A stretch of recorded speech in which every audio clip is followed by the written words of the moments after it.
The Philadelphia Eagles Tush Push is all built upon physics. I went to engineering school. This was one, I had engineering courses in high school too as elective, studied physics there, studied it more in college.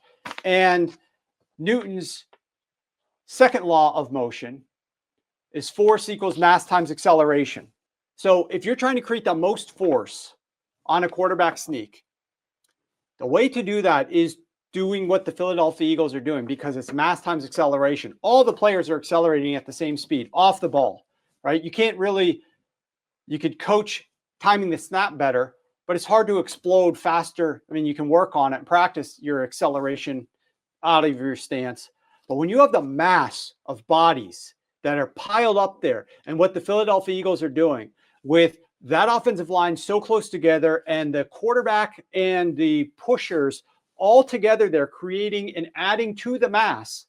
The force that's generated by that whole unit is going to be larger and greater than any force that Josh Allen would generate by himself, or by one Ty Johnson backup running back pushing him.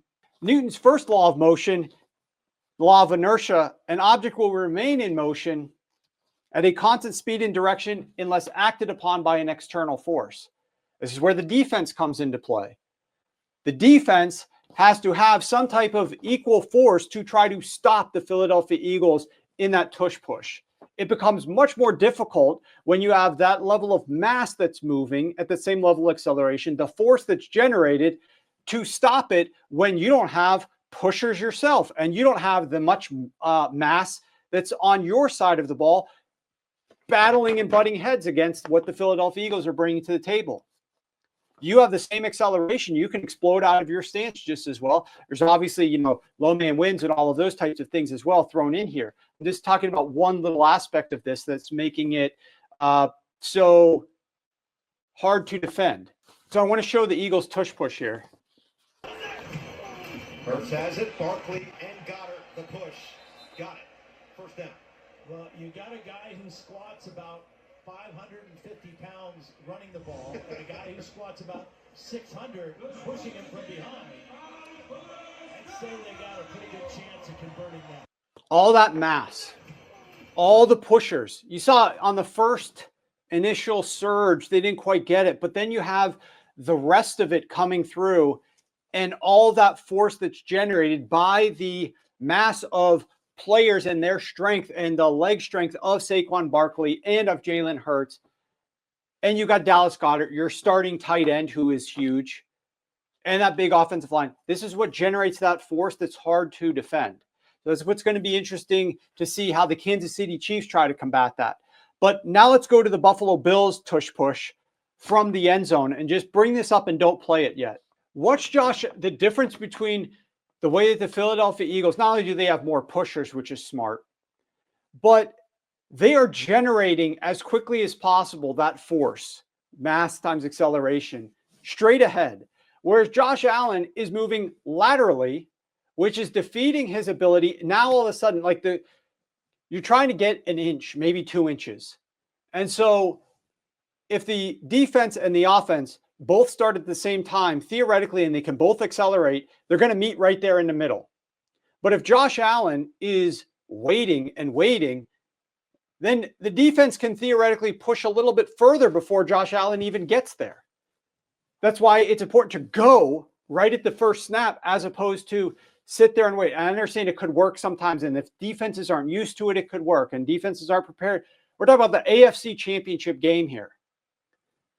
We're also talking about the fact that the Philadelphia Eagles have showed and laid out a blueprint for this. But let's go to play. Watch Josh Allen, how he goes to his left laterally, taking multiple steps, and then tries to get pushed. And so he didn't convert that. And let's go and play the video clip of all the Buffalo Bills tush pushes in this game. I've got another clip where I've played all the Buffalo Bills tush pushes. The first one of the game is on this 3rd and 1, and they get it.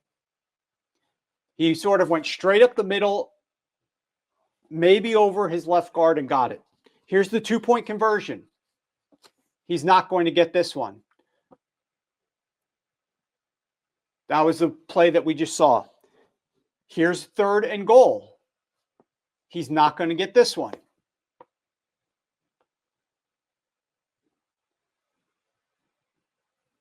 Here's 3rd and 1 at the end of the 3rd quarter. He's not going to get this one. You have all these receivers doing absolutely nothing. You have the defensive line all stacked up ready for it. Here's the key 4th and 1, 4th and inches at the start of the 4th quarter. This one, I'm sorry, this is a 4th one. This is not a tush push. I put this in here. He just jumps over the top. This is not actually a tush push. Here's the key 4th down. That's the final tush push that we're talking about where they didn't get it. And the question is, where's the ball spotted? Should he have gotten it? Should he have not have gotten it? But the point is, there were 5 total true tush pushes in this game. They got the first one. They failed on 4 straight true tush pushes. The only one that was successful was Josh Allen jumping over. Now, there were other 4th downs that the Kansas City Chiefs converted with Josh Allen's legs where they spread everybody out and he was in shotgun and then took it and ran. Right? That's not a tush push. We're talking about the physics and the execution of the actual tush push. So there was opportunities for them to score. If you think about the margin at which the Buffalo Bills lost that game in Kansas City to the Kansas City Chiefs, who played relatively well and extremely clean football, and the Buffalo Bills lost by that margin, with those 4 tush pushes failing, what might have been the outcome if they don't have those 4 tush pushes fail? I mean, we'll obviously never know. But you've got the Philadelphia Eagles who have a much better tush push operation. So for number 1, it's about looking forward to 2 weeks from now to the Super Bowl to try to play out who's going to win that battle when the Eagles inevitably do have what I would believe to be multiple tush push opportunities.